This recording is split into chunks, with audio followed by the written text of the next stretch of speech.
Calley, what's the problem with Ozempic? Drugs like Ozempic and Ozempic. Drug Ozempic.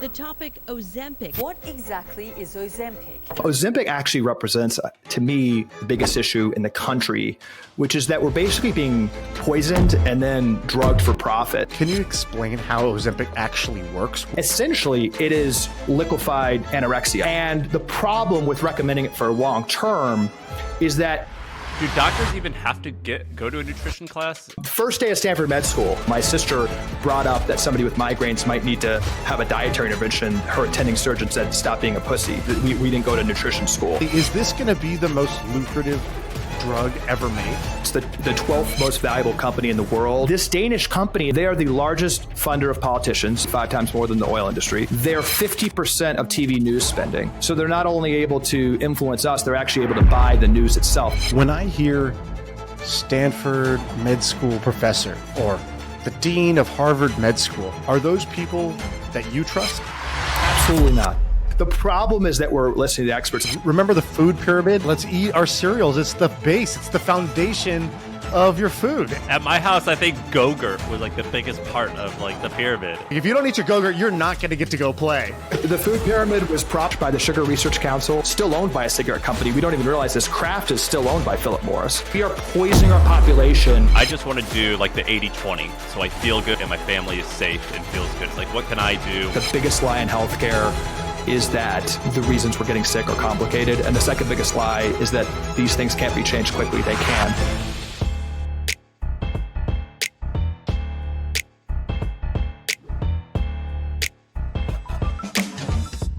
All right, let's rock. Calley, what's the problem with Ozempic? Starting out firing, I like it. I came on to talk to Sam about this. I've got some bones to pick with some of his takes here. I think there's a huge problem with Ozempic, which is that there's a shortage and they're not making enough of it. All right. Well, I'm glad we're getting right out of the gates here, guys. So here's the fundamental point.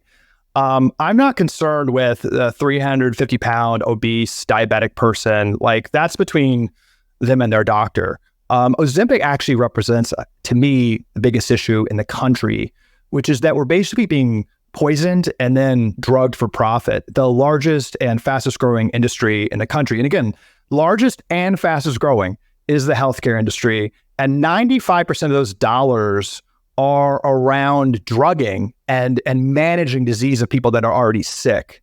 So we've had this explosion of chronic disease, kind of siloed treatments, and every single one of them relates to more of the disease. So statins, more heart disease. Metformin, which 30% of people over 40 are on. I mean, it's one of the most widely prescribed drugs, right? Diabetes goes up. SSRIs, now 25% of women are on SSRIs. Depression and suicide is skyrocketing as more SSRIs are prescribed. Literally every single drug, you go on the list of every chronic condition, the more it's prescribed, the more it goes up. So the biggest of them all, obesity. And you can't even wrap your head around this. It's a unique problem in America, but 50% of teens overweight or obese. I mean, that's a moral stain on our country. The childhood obesity rate in Japan is 3%.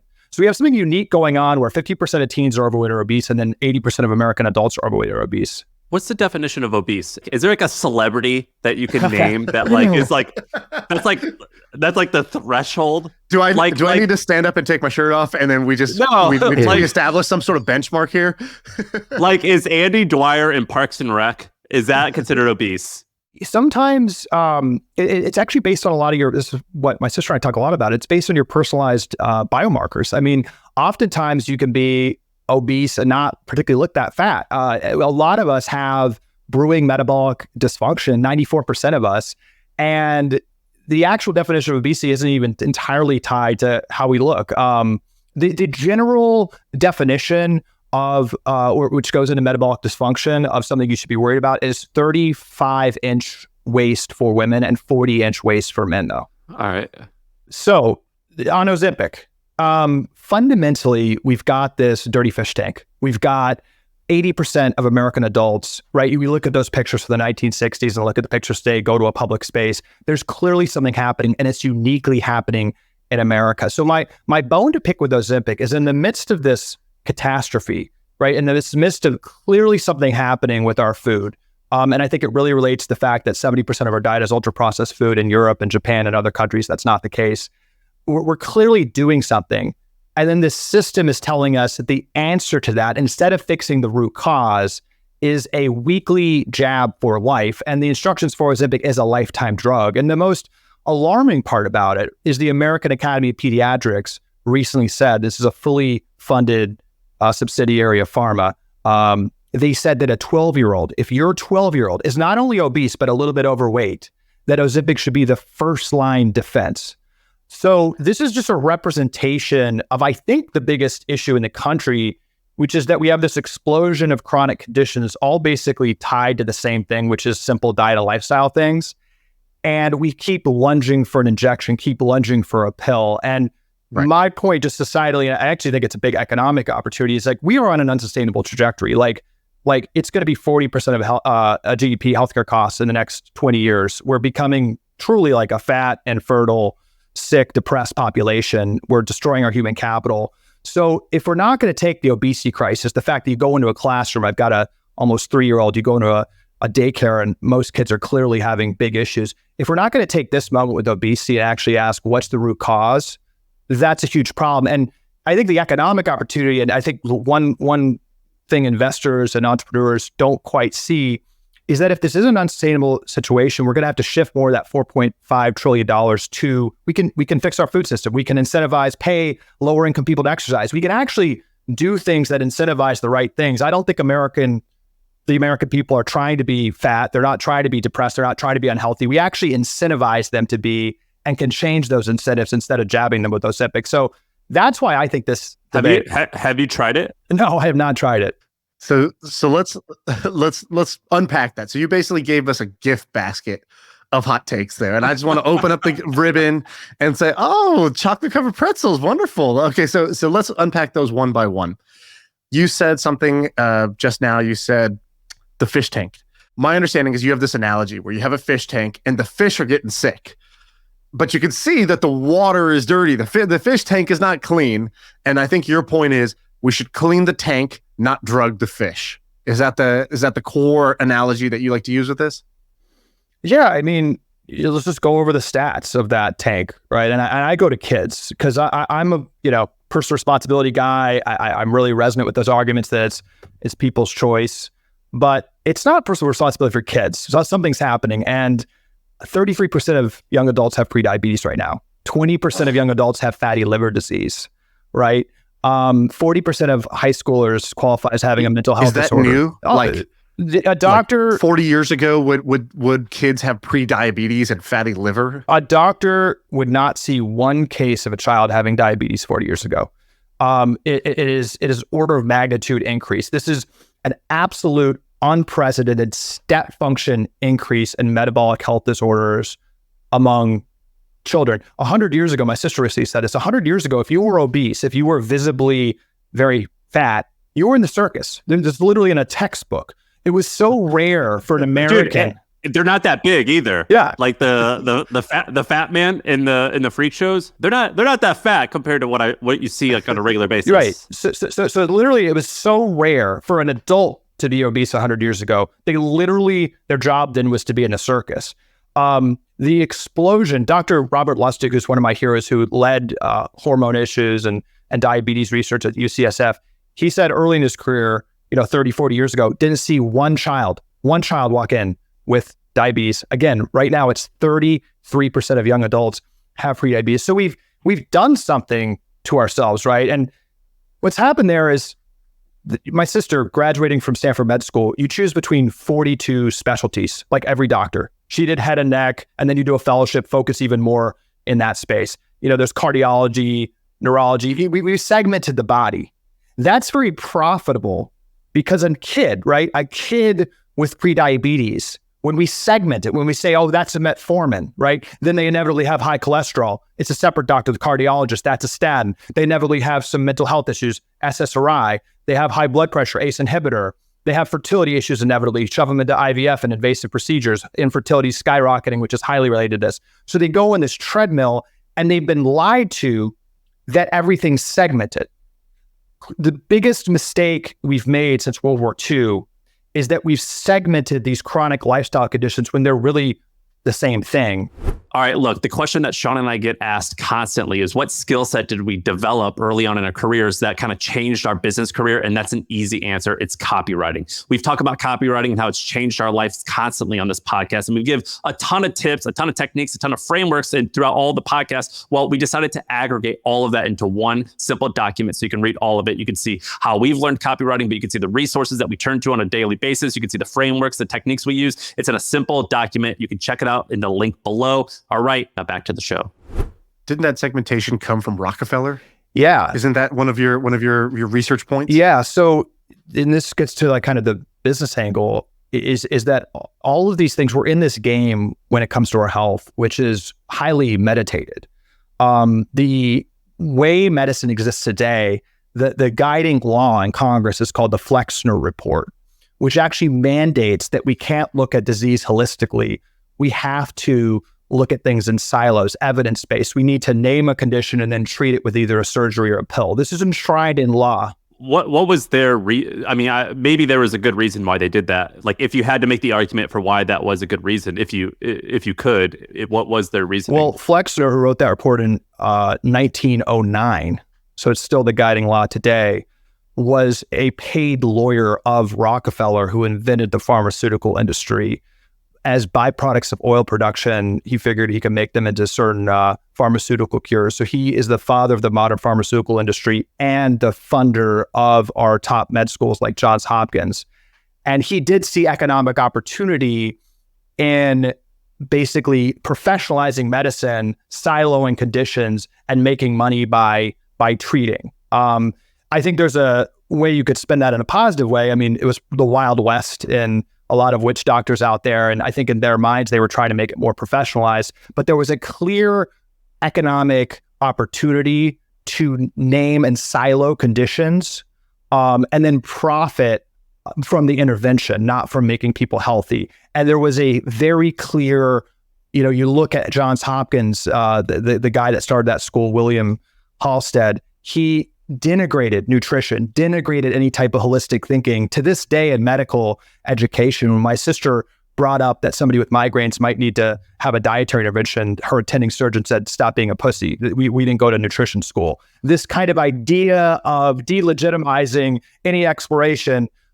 First day of Stanford Med School, Casey was told by her professors that the American patients are not going to stop eating their Big Macs, that they're going to be sedentary, and that the best thing we can do is stand with serious medicine, with the prescription pad, with the scalpel, and treat these conditions as they pop up. That is like so viscerally ingrained into the medical system, and that's a lie. Do doctors even have to go to a nutrition class? Like, isn't it like they study that very minimally? 90% of doctors graduate without taking one nutrition class.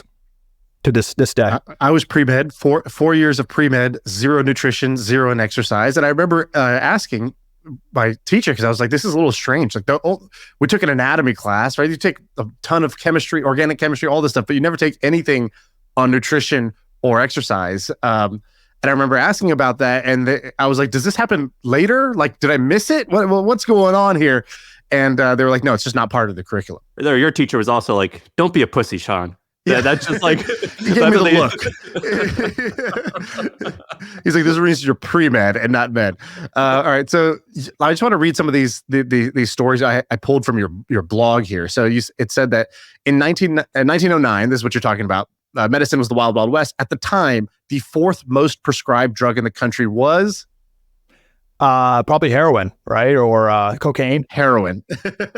Heroin. It was made by Bayer, I don't know how you say them. And it was a cure for finicky behavior in infants. So that's good.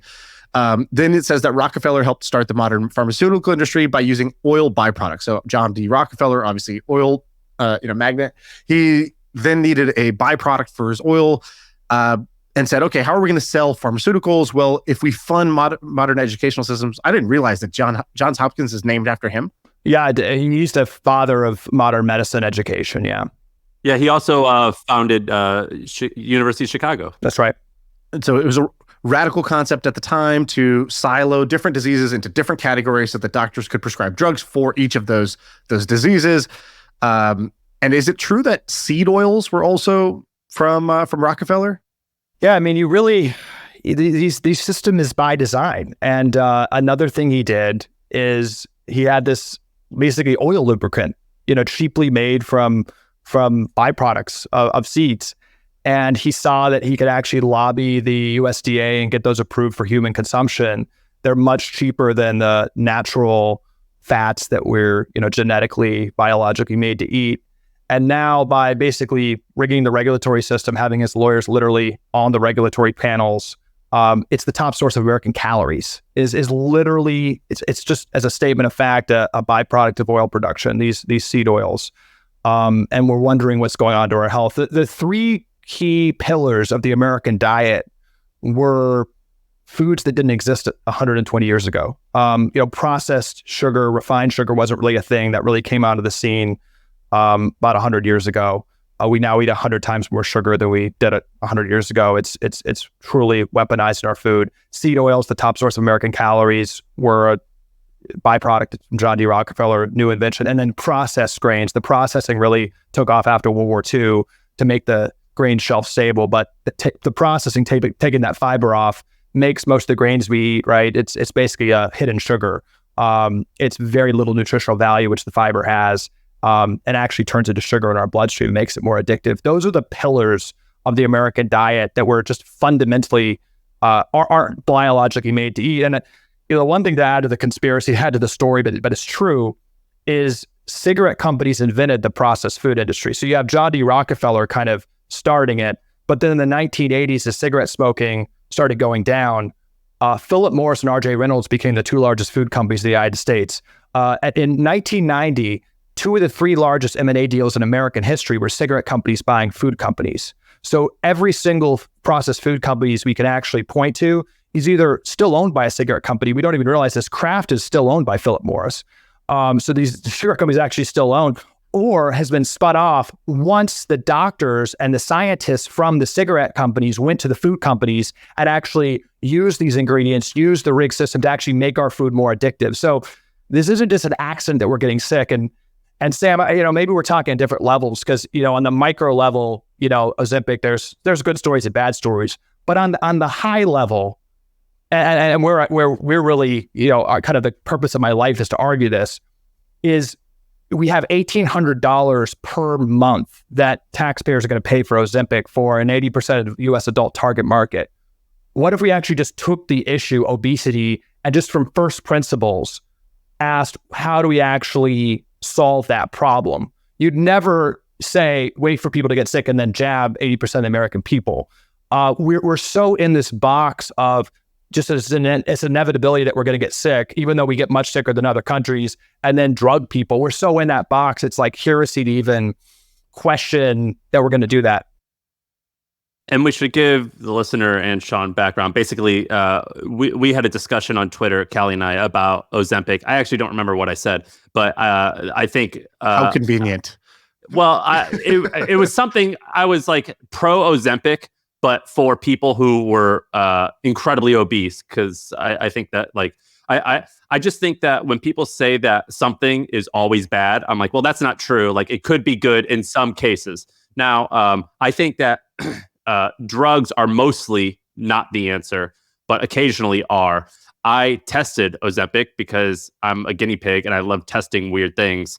I think that like some of the things that for morbidly obese people is interesting. I think it's particularly interesting for alcoholics, but for the average Joe, no, I think it's silly. And I imagine you and I are in huge agreement on that. How long did you take it for, Sam?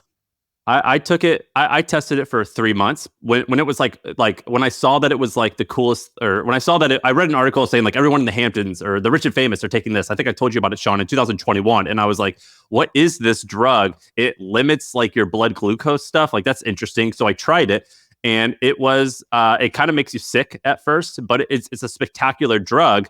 But if you don't need it, it's definitely not something that you should take. Diet and exercise is way better. Can you explain, I don't know how much you know, but can you explain how Ozempic actually works? What does it do that lets you, that causes the weight loss?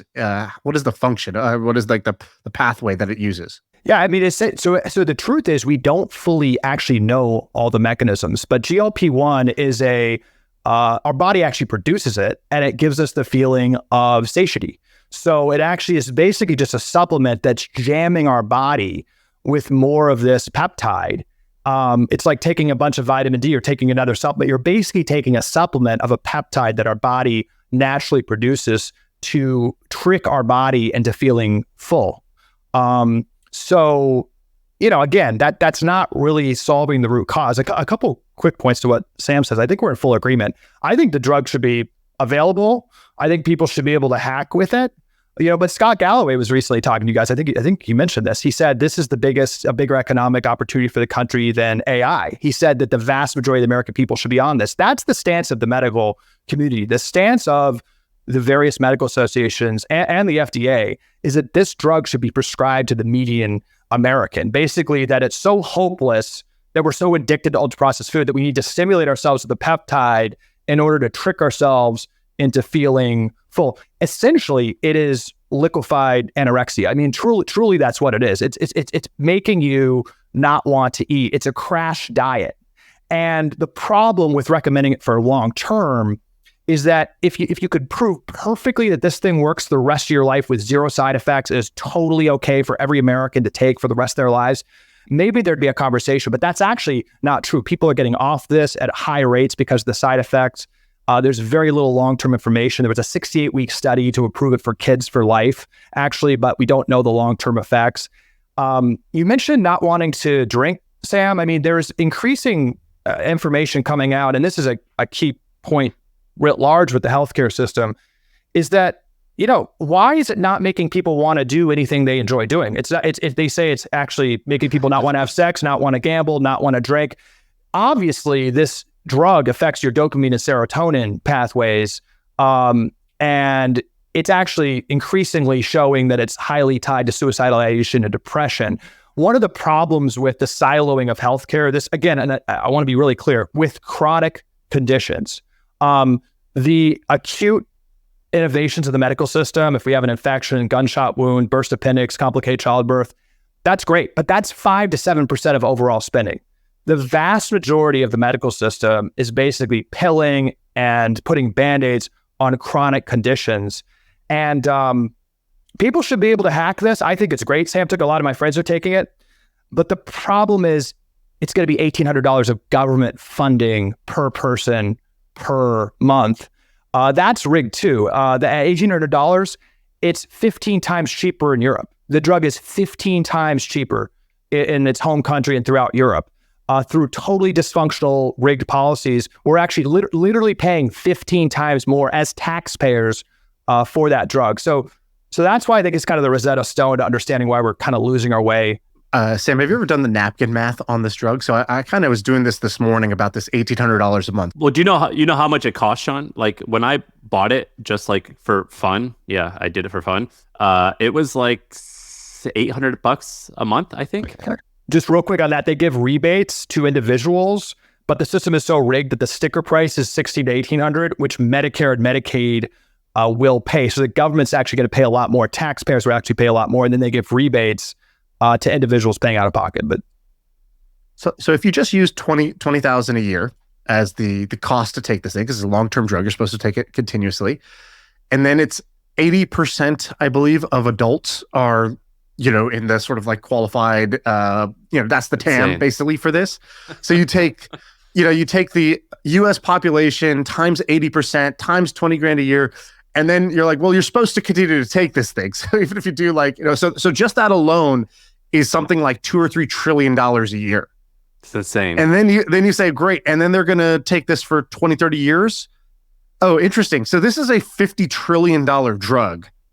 Calley, is this going to be the most lucrative drug ever made? Well, right now that's priced into the stock. So I think it's the 12th most valuable company in the world, and Novo Nordisk's the company that makes it, just passed LVMH, the iconic fashion designer, as the most valuable company in Europe. You know how like Safeway or Kroger has like a CVS where you can get your drugs in the grocery store? That's kind of like what Louis Vuitton does now, I think. Like at the front desk, they like upsell you on like a little shot. Exactly. Yeah. They're tied together. But yeah, Shaan, it's certainly priced in with the stock. I mean, this thing is a phenomenon. It's one of the most valuable companies in the world. What's interesting when you look into I've actually dug into the JP Morgan analyst reports that actually underlie the assumptions for why the stock is so valuable. About 80 to 90% of the profits expected are not from its home continent, Europe. It's almost all from the United States. So this is not the standard of care in Europe. If you're pre-diabetic in Denmark, where this drug is made, they actually prescribe a keto diet. They actually pay you to exercise, which makes sense. This isn't just doled out like candy from the medical system in Europe. People can pay out of pocket. So all the profit expectations are coming from the United States. This Danish company is one of the 10 largest lobbyists of US politicians and one of the 10 largest spenders on TV news. So literally what you have is pharma companies, just as a statement of fact, not conspiratorial, they are the largest funder of politicians. They fund politicians directly 5 times more than the oil industry. They're 50% of TV news spending.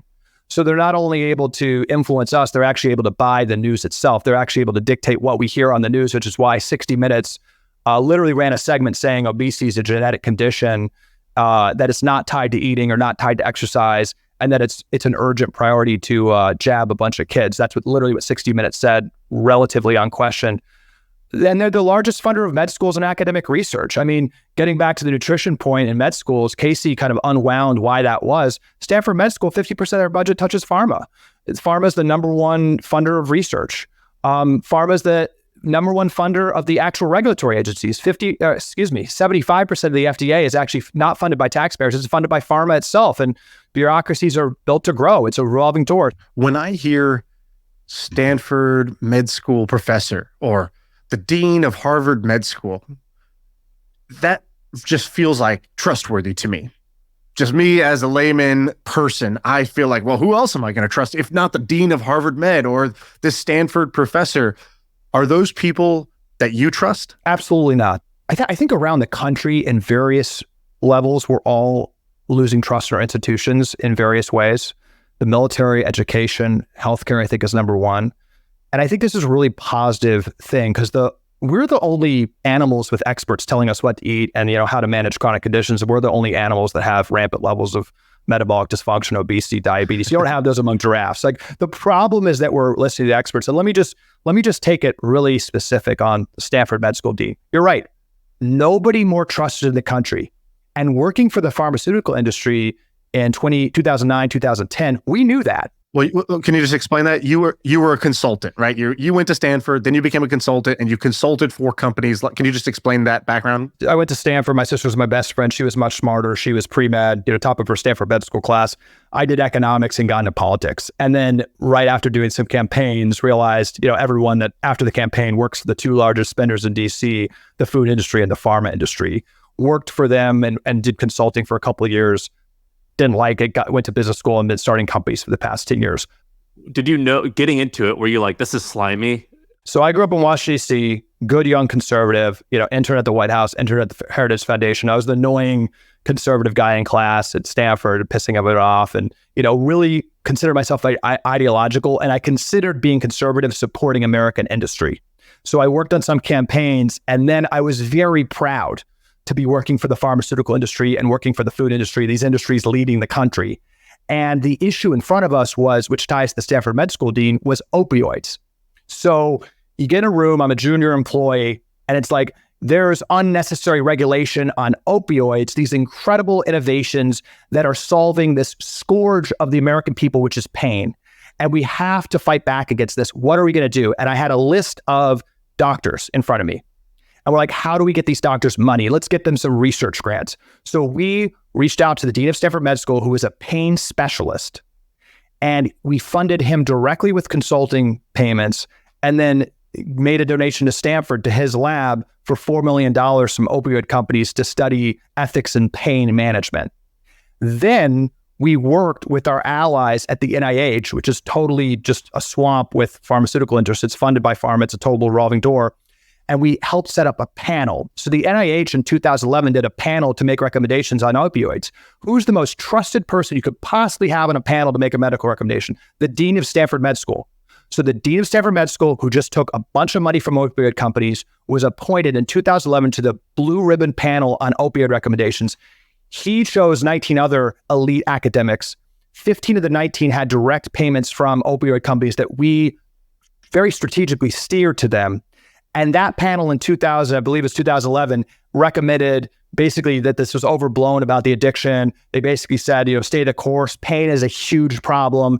And then opioid prescriptions continued to go up. That's how it works. And I could just tell you, and I think this is something people are waking up to. I think you see this in the political climate right now where I think the defining issue of our time is distrust of our institutions.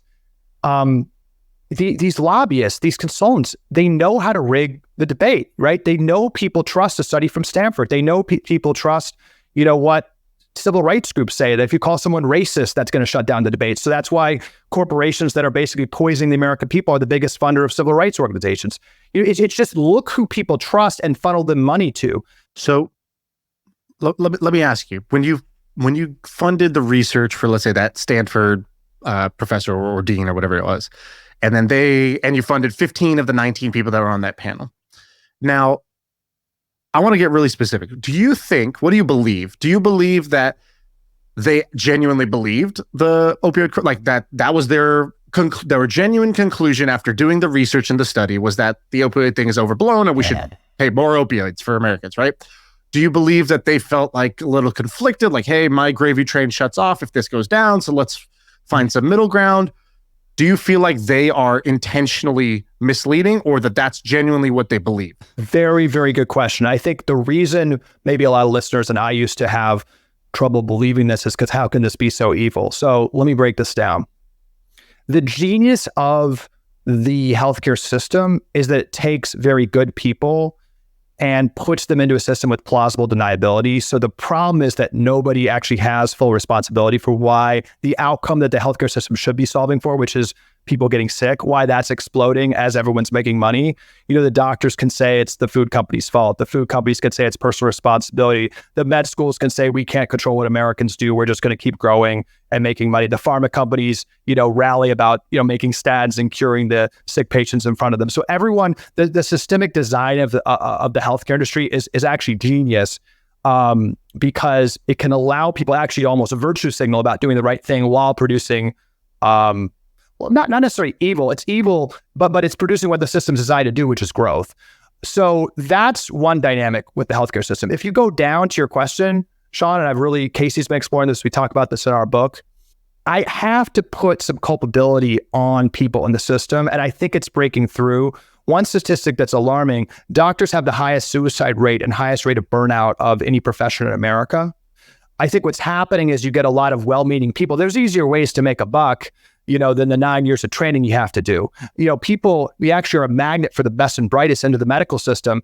And then they eventually realize, and if they're not, they don't realize this, they're just not paying attention, that they're complicit in a system that is profiting from people being sick and they're not making people better. So you actually have a dynamic where a lot of people feel trapped.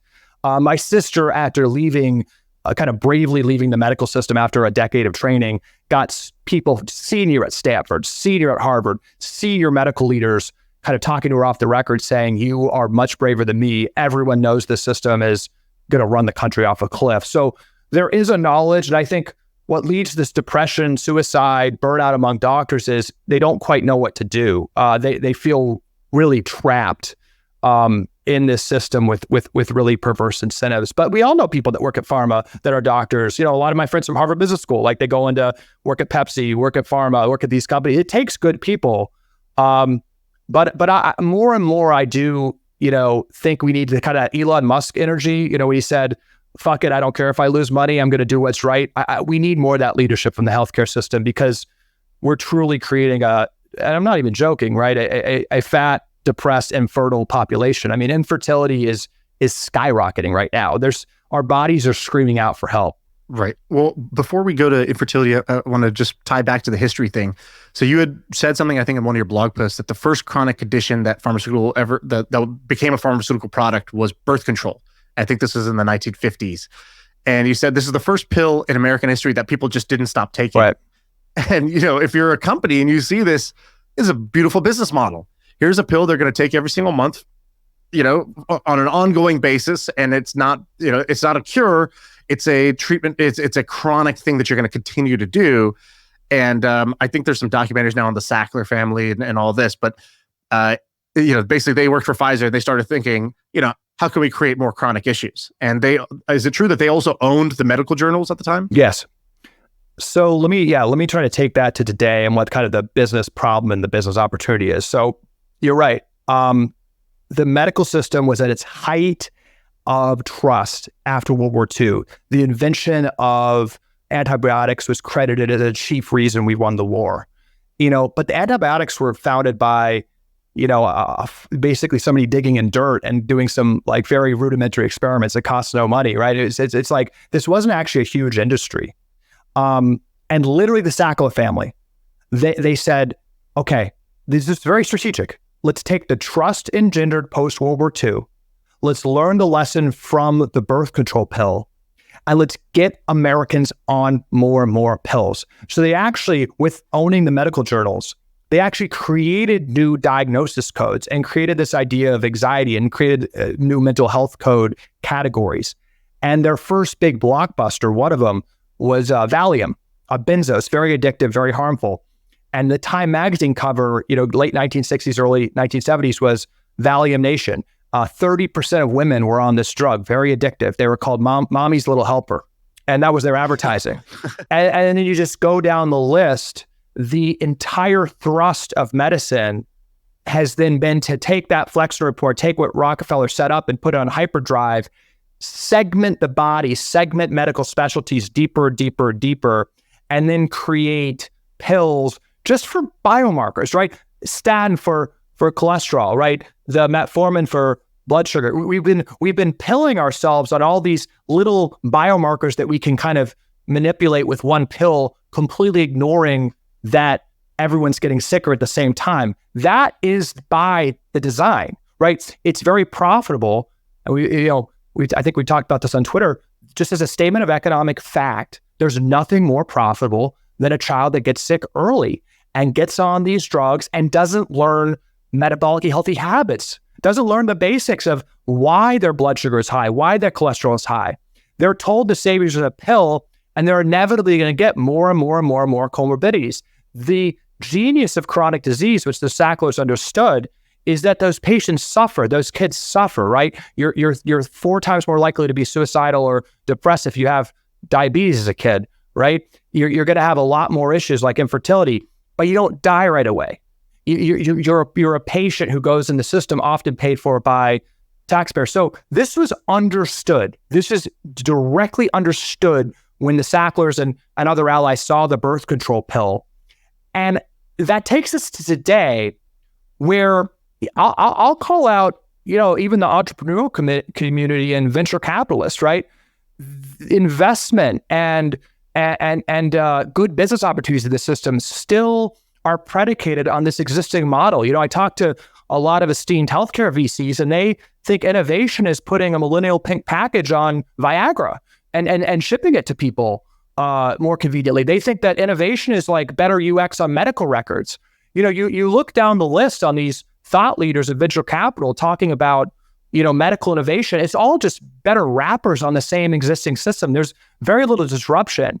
Now, that's a moral problem, but I actually think it's an economic problem because I don't think people fully understand. I've talked to a lot of the wise people in the health space. If we have an unsustainable situation, if we truly do believe that, if we truly do believe we're on a bad path with our mental health, with our physical health, with our obesity rates, we're not going to drug our way out of that problem. Like, we're not going to be doing more and more of the same to solve that problem. I think that's self-evident. And I think there's an economic opportunity there for people who realize it, because we're going to have to shift the incentives of the system. Hey, so I don't want to change the world when it comes to food. That's up to guys like you. I just want to do like the 80-20, where I mostly do things great so I feel good and I look good and my family is safe and feels good as well. Can you tell me what you eat and where you get your food on a daily basis, and just what that 80-20 is? Like, what can I do? What can our listeners do? What can Shaan do to just be mostly great? Yeah, the core thesis of this book I wrote with my sister is that things are more complicated by design. The biggest lie in healthcare is that the reasons we're getting sick are complicated. And the second biggest lie is that these things can't be changed quickly. They can. So when it comes to food, I believe we should fire every single person in the government and academia who works in nutrition. We should replace it with this one rule, which answers your question, and one principle: reduce ultra-processed food consumption. We are 70%. If you look at what your kids are eating or what we're eating, it's ultra-processed food. So what did you eat for breakfast, and what are you going to eat for lunch? No matter what dietary philosophy you are, I try to eat whole foods. I had eggs, right? Pasture raised. So look into the quality. So the first step is to reduce ultra food consumption. That's the thing I'd say first and foremost. That is what most people are not doing. Even if you don't get into the types of food you're eating, that's the first step. I guarantee you, if you are on the hunt to rid your fridge of ultra processed food, being on the hunt for those unholy trinity of 3 ingredients: added sugar, processed grains, and seed oils, you're going to get to the next level with the quality of the food. The first thing to do is ultra processed food. So, which basically just means mostly plants and animals that are not processed a ton. Right? If we simply made that our nutrition policy, we'd be a transformed human capital. The second thing is, as you alluded to, is if you get there, and most people are not there, is to get into the quality of food, to really understand and be curious and be in that path of what's being done to our food.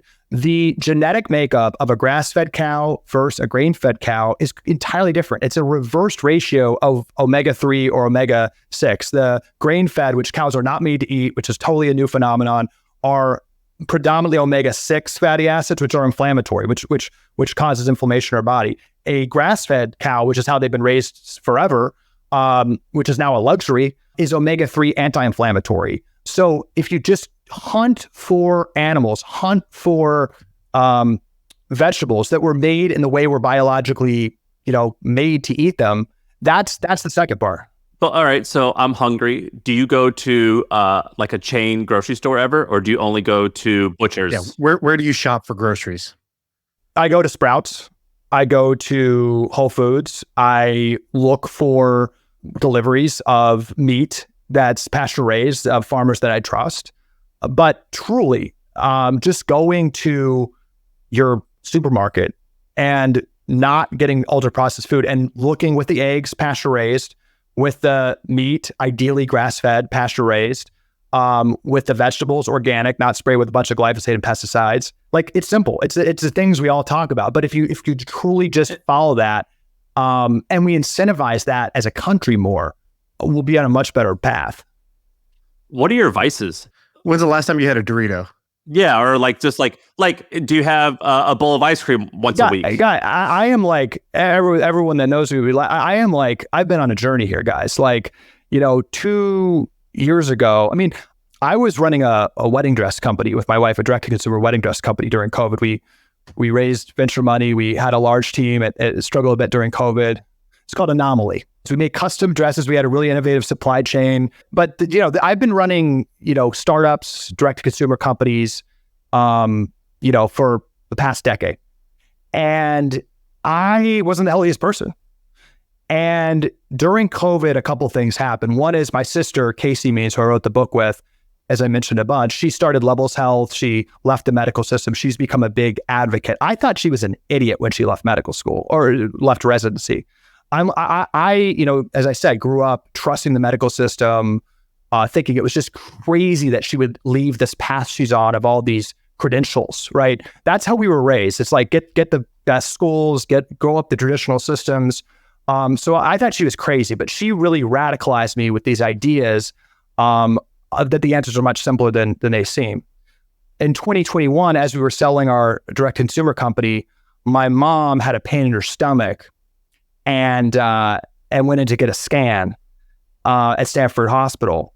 And she was perfectly healthy, we thought, but they told her it was stage 4 pancreatic cancer.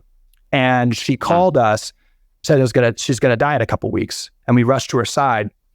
What that experience for me, so this is relatively new, this is 2021. What that experience to me showed is really a microcosm of how the system's broken, because my mom was on 5 medications over 40 years. She, 30 years ago had high cholesterol, statin, that's normal. High blood sugar, metformin, that's normal. So she was the typical American patient. She was 70 and actually told by her doctor a couple weeks before that she was actually healthy because she was on less medications than an average 70-year-old. Because those issues that most Americans deal with weren't identified as a core, metabolic issue, just take a pill. She wasn't set on that path of exploring her food, of understanding how sedentary life can eventually give you cancer down the road. That led to her getting cancer. This year, cancer rates are at an all-time high. They're particularly at an all-time high around kids. Every single chronic disease you can name is at an all-time high this year. It's because we're ignoring the warning signs. We ignored those with my mom. So she abruptly died, and that kind of radicalized me to my previous experience working for the food and pharma industry. Right around that time, I took a blood test, and the doctor said, "Oh, your blood is fine. You're fine." I showed my sister. She's like, "No, this represents metabolic dysfunction." I asked the doctor again what happened. They're like, no, you're not treatable yet. You're not quite at the statin rate, but yeah, it's not good. But we don't have anything to do for you yet. So that kind of these experiences. It doesn't come from a passion for nutrition. It comes from a passion really for American competitiveness. We are poisoning our population, and the average American is on a path like my mom, kind of the system hand-waving these small things, and then they eventually lead to a big thing. So that led me, I'm not a model in any way, and frankly, I don't have any interest in lecturing anyone listening. I think a lot of people listening are on probably a path right now. My main passion, and what Justin and I are really working on, Justin Mayers, my partner at TrueMed, is I think a lot of your listeners are on this path. I think they're like looking at pasture-raised beef. I think they're trying. What I'm saying, and where my experience comes in from working for these industries, is that we can't lie to ourselves, though. We are not going to get out of this if the largest industry in the country is incentivized for us to be sick. And I think startups, companies, other people, we need to actually talk about the top-down incentives too. So, I'm absolutely on a path. We've written about tactical tips in our book, but where I'm spending most of my time is like, how do we change the incentives? Because I don't think the Japanese kids are, just much less lazy and less suicidal than Americans at a 3%. They have a 3% obesity rate. We have a childhood obesity rate like 25%. There's something happening with the incentives. What is the answer there? What is the leading theory on why in Japan they're at? You look at this chart. We're at 40%. Yeah, America, we're number one, 40% obesity rate, and then Japan's at the bottom, 4%. What are they doing differently? Is it genetic might be a hypothesis? What are the real hypotheses? No, to anyone that says genetics, they say our obesity crisis is genetics when it's just exploded in the past 40 years and was not an issue at all. They say that diabetes is genetics when you didn't have kids as diabetic 40 years ago. Shaan, it is so simple. It is follow the money. It is that simple. I'm just going to say this again. Our most prominent industry makes money when we're sick and loses money when we're healthy. What does Japan do?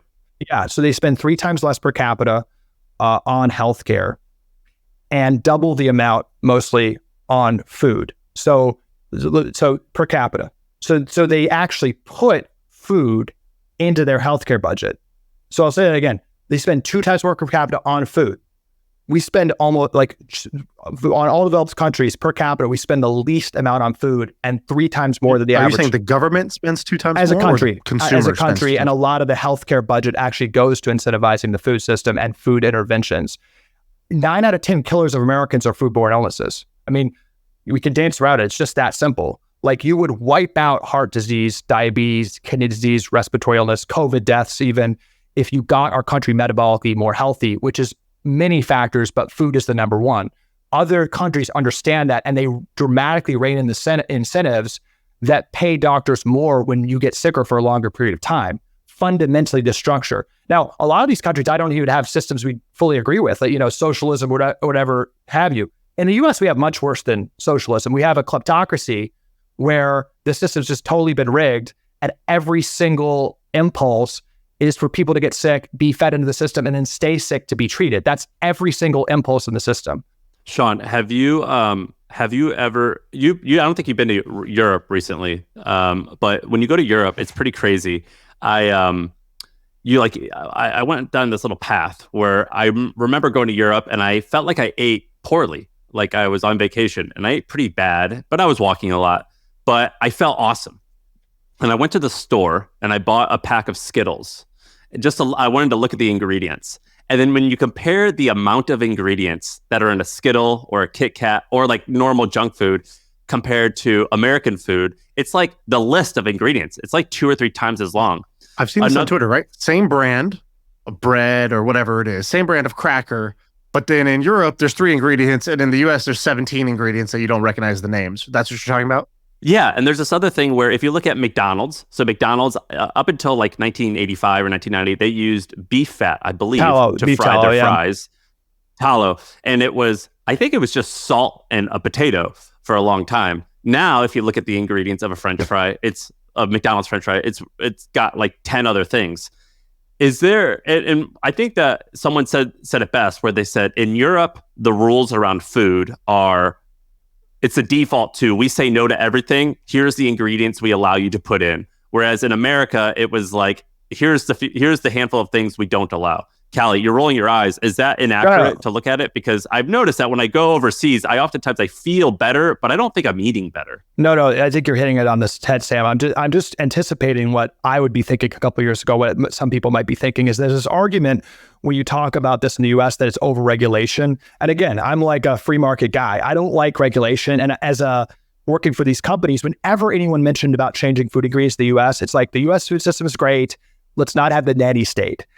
The problem is that the nanny state is the fact that food companies have lobbied and rigged the system to have thousands of ingredients that aren't legal in Europe are allowed in the United States. The USD Nutrition Guidelines Committee, which basically approves and recommends various foods, 95% of it is funded by, 95% of the panelists are directly funded by food companies or pharma companies. So this idea that we allow these ingredients isn't under regulation. It's actually completely and utterly rigged. You know, Justin Mayers and I, we have a company that is trying to change these incentives, but because we've been pounding this mission, we've been looped into a number of advocacy efforts. One thing we're working with a guy named Jason Karp and a bunch of health leaders. We've done a legal action against Kellogg's. Kellogg's is a stark example, but their ingredient list, they changed completely for the American kids versus just across the border in Canada. It has addictive ingredients. It has the colorings that make it really bright that are linked to ADHD and other developmental issues. We're literally through a rigged system, are reformulating ingredients for American kids. That's what Europe, frankly, realizes more. I mean, what Europe and other countries are doing is it's not really even healthcare policy. It's let's not poison our population as much policy. Calley, I want to shift gears real quick. We ask people before they come on the pod, we say, what were some of the big, either philosophies, turning points in your life, things that really shaped you and shaped the way you think about the world. You said something that the most formative experience was a HBS class, so Harvard Business School class, where a professor said that the most depressed group of people he ever studied was HBS people 10 years after graduation. What is that story, and why would Harvard Business School grads 10 years later be the most depressed group of people? Yeah, it kind of made me think about the Scott Galloway interview you guys did, where he's like, don't chase your passions. I really don't think that's the right advice. I don't think we have an epidemic of people, not, fully. I don't think we have an epidemic of people chasing their passions too much. What I've generally seen is a lot of our trauma and expectations from society, throwing really good human capital into suboptimal roads. So at HBS, and it's just one microcosm, but just something I saw, everyone writes their application essay about, transforming and disrupting the world, disrupting healthcare, disrupting, energy, big industries, having a big impact. And then, like many things, you get into that room of 1,000 people, of kind of A-type people, and it's a conformity factory. So 85 to 90% of people by the end of the 2 years end up going into traditional industries, into finance, into energy. My friend, a person who wrote an essay about transforming healthcare, went to McKinsey, and I was on the team that helped prescribe more opioids on their side that recently had to settle a lawsuit. So you have this dynamic. I think this happens at many layers throughout the country, where based on various fears that are ingrained in us by society, I think frankly the gears of one of the negative gears of capitalism to just kind of, as John D. Rockefeller said, we need workers, we don't need thinkers. That's what a lot of our institutions do. And this study, this professor, he surveyed white, blue collar workers, different socioeconomic classes, every different professions, like 30 different cohorts. The most depressed group was these graduates 10 years out. And again, the reason is because they go in with dreams, they end up conforming and settling. Their lifestyle gets to the point where they don't have really flexibility to take that stab, to take that dream. They feel professionally unfulfilled but trapped. And then, 10 years out, they really have a lot of regrets, at least professionally, but that maybe bleeds into other areas. And, I generally feel like grateful, honestly, in a weird way. My mom's death was always what I'd feared most in life, that happening, and in a way, kind of cementing the finiteness of life and a mission into my head.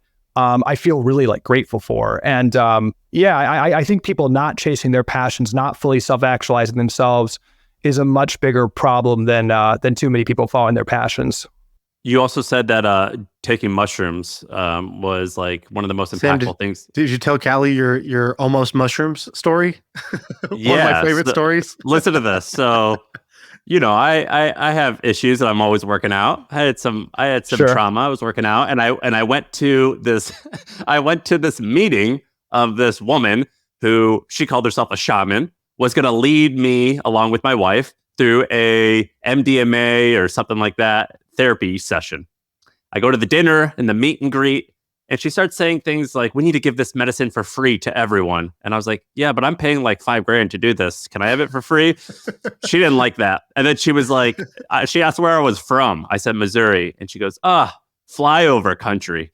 And I was like, all right, that's strike two. And then I start asking her a little bit more, and she starts talking about capitalism and how it's ruined medicine and capitalism's horrible and all this stuff. And I'm like, well, lady, again, I'm paying you $5,000 to be here. And I was like, so what were you doing before this? She goes, I used to work at Lehman Brothers. And when it collapsed, I left and started doing this. And I was like, I'm out, lady. I'm out. Right. And she texted me and she was like, I don't think this is a good fit. And I was like, I agree. This is a round peg in a square hole. This is not a good fit. Didn't you tell her, you're like, I can't do drugs with you? Yeah, I was like, look, I was already on the fence about taking drugs, and if I'm going to take drugs, it ain't going to be with you. So, and you said that taking psilocybin was awesome. Shaan, have you ever done this stuff, by the way? And would you ever do it? I've only done it recreationally 15 years ago. I've never done it. I don't want to say I would never do it, but it's never been something that's called to me. But, I hear these stories, and I want to hear your story, Calley, because the people who advocate for it are people I like, they're people I respect, and they're people who they advocate for it in such a strong way that it does make me curious, wow, one of the things I've learned in life is that some of the most valuable things are the things you don't know how to value, meaning you've never traveled, so you don't get the big deal about travel.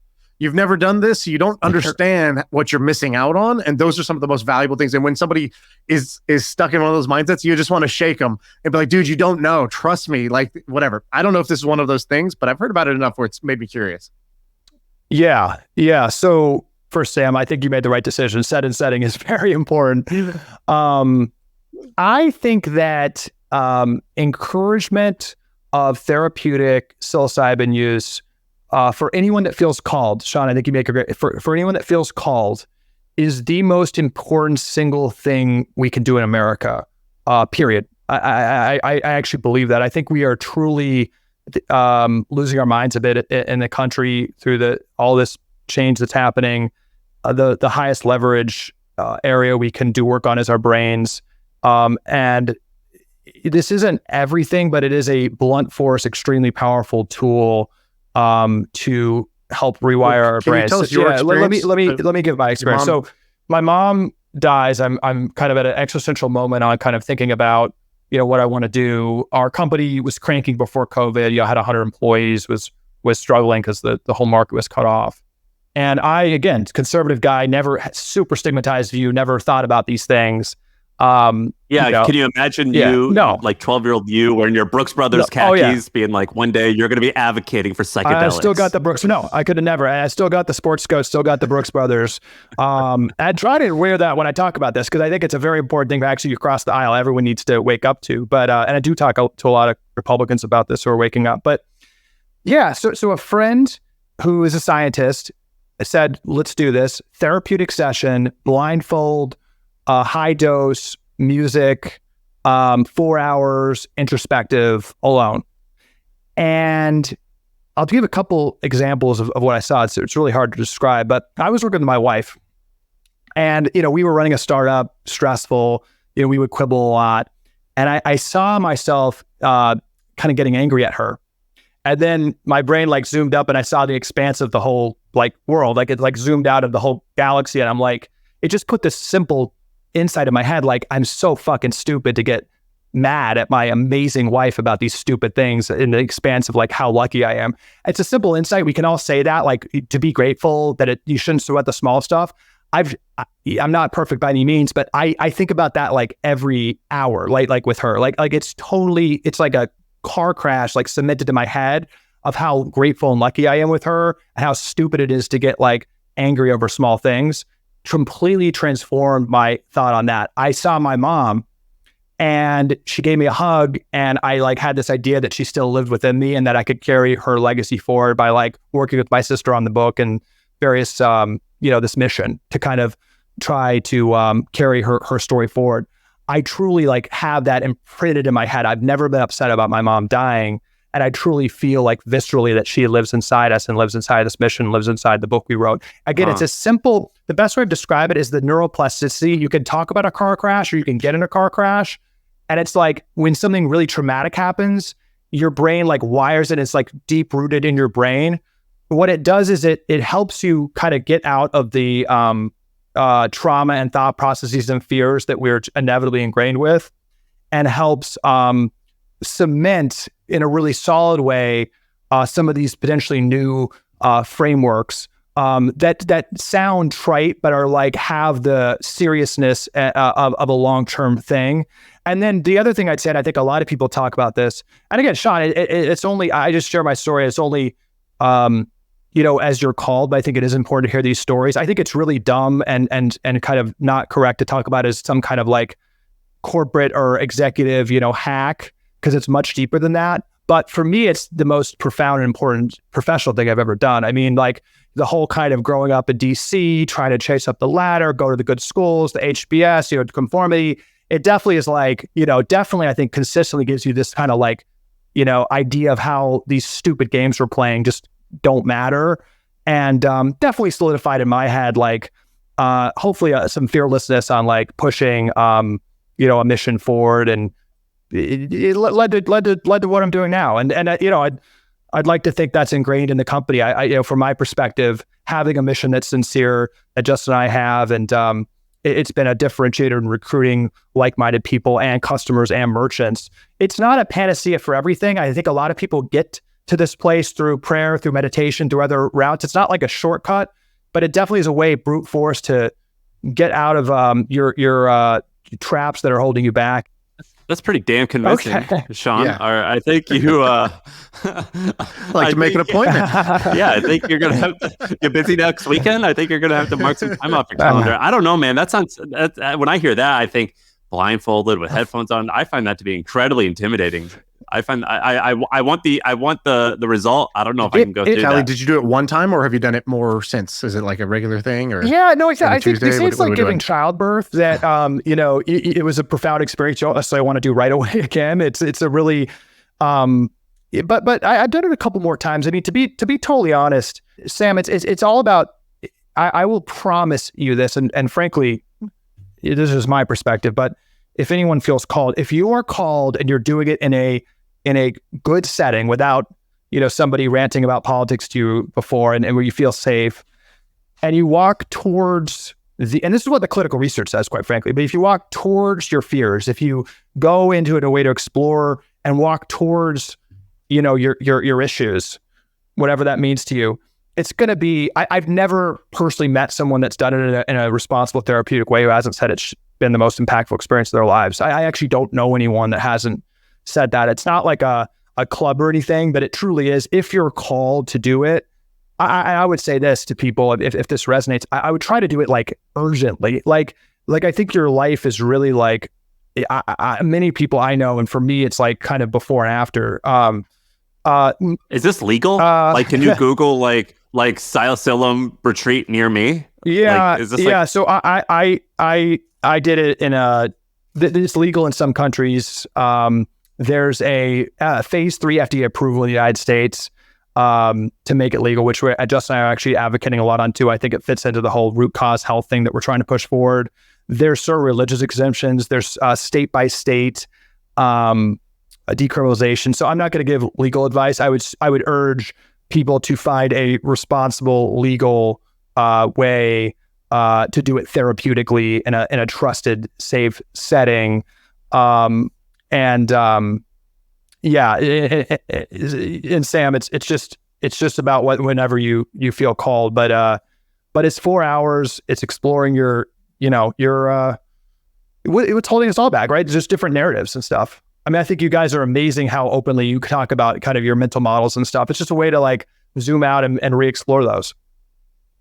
Yeah, I think it's awesome. Yeah. I'm totally in favor of it. It's not, I'm a little intimidated still. Well, one of my favorite phrases is when the student is ready, the teacher appears. And I think, you're saying when you're called to something, I've always felt this way, which is that things happen at the right time, and intuitively you'll know when the right time is for certain things, or if it's for you. There's a great YouTube video I watched of Tim Ferriss talking about psychedelics. Tim Ferriss is a big advocate for psychedelics. I think he has a nonprofit that he started that's funding research.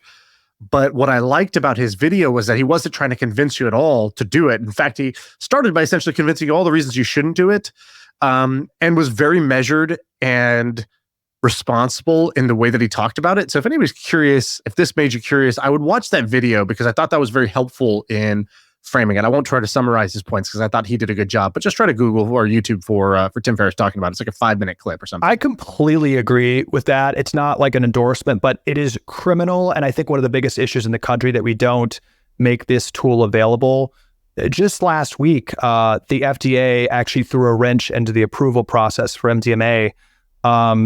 Again, like Justin and I see TrueMed as an advocacy organization. We're lobbying and have relationships with 100 members of Congress, both sides of the aisle. We're actually working with presidential candidates too, and members of Congress to brief them about this issue. The FDA does not like these treatments because instead of long-term kind of numbing your symptoms, it actually does help you get into, the cause and unpacking the trauma that we all have and the mental models that we all have. So actually, this gets into what we were talking about earlier. Like I consider this a root cause treatment, right? Anything that gets to the root. With mental health, it's obviously the mental models holding us back. With metabolic conditions, it's food and lifestyle habits. What's interesting is when you first started talking about this, I was almost chuckling a little bit to myself, like, first he was kind of railing against prescribing a drug to solve the problem. Yeah. And then here he's saying the drug solves the problem for me, or it was a great intervention. But what you're saying is that in both cases, it's the cleaning of the fish tank. So in the first case, that the cleaning of the thing that was making you sick was the food. And the second case, the thing that was making you sick in the head was your own story and perspective on things.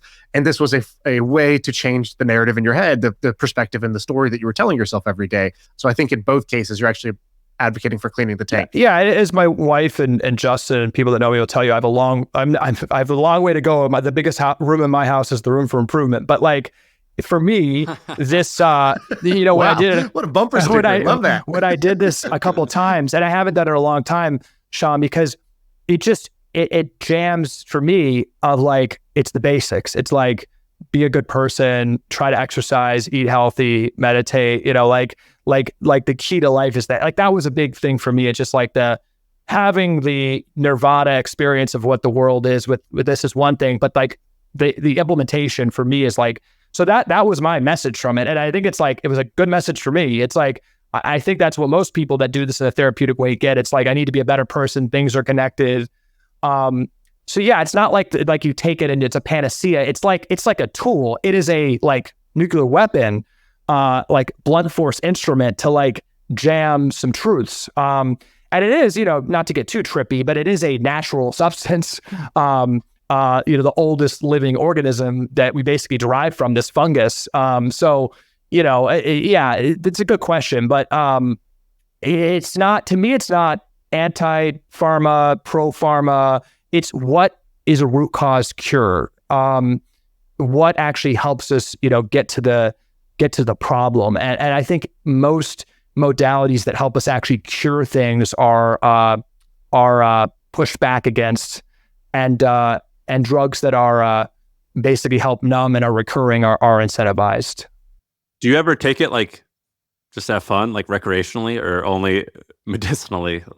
I mean, I've taken it recreationally. I thought it was awesome. Yeah, but I didn't. High level, I'd say like it's impossible to even like articulate, and like I don't have the English words to articulate how different like taking something at a concert is versus a therapeutic experience. It's like a different stratosphere. Like I truly think if people are called for and do it in a therapeutic high dose way, it's going to be one of the most impactful experiences of their lives. So I just say it's very, very, very different, the setting and dose. But high level, I think when you just compare the science on things like alcohol and other drugs that we take versus what these drugs do, which are actually brain regenerative in many ways and very low side effects. I think even how we think about recreational drug use is, our government, we prescribe 15% of high schoolers basically meth, Adderall, which is literally like one molecule away from meth. Caffeine's pretty powerful. Alcohol is very harmful. I think we totally have it backwards on what's appropriate for recreational use. And I think it's just fine personally, just from a medical perspective, from a scientific literature perspective, even from like a spiritual perspective. It's like, people taking low doses of psychedelics and talking about their feelings, talking about their lives, getting deep. I mean, it's kind of like, where did this I